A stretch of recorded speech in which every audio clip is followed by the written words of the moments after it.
Добрый день, меня зовут Федор Вайсанов. Мне 6 лет. Я воспитанница детского сада Тюбичани. Моя тема – кемпинденская соль.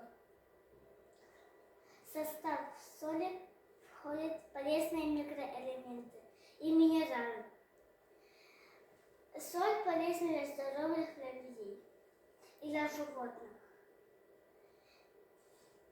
Кемпинденская соль находится в Сунтарском улусе, село Кемпиндая, и поэтому его назвали кемпинденский соль. Цель нашего доклада – можно ли соль выращивать дома? Задача. Как появляется соль? Какие у нас бывают соли? Можно ли соль выращивать дома? Можно выращивать дома солевые комнаты. Это болезнь для больных людей. На кристаллах можно сделать украшения. Как появляется соль?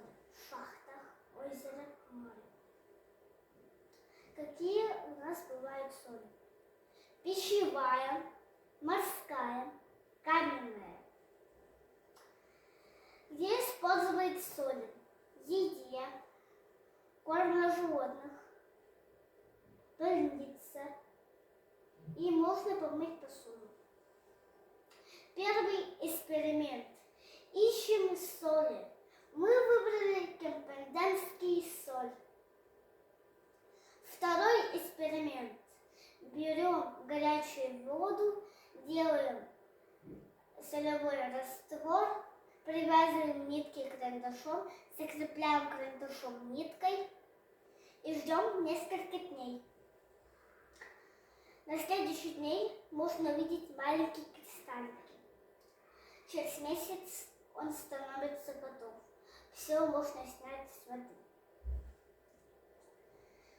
Из кристаллов можно сделать украшение своим подруг или себя, как у меня. Мы выяснили, что соль бывает разными. По размеру они бывают разными. По вкусу тоже. Мы смогли выращивать дома кемпинденскую соль. Наша природа красивая, обрекайте ее. Всем спасибо за внимание.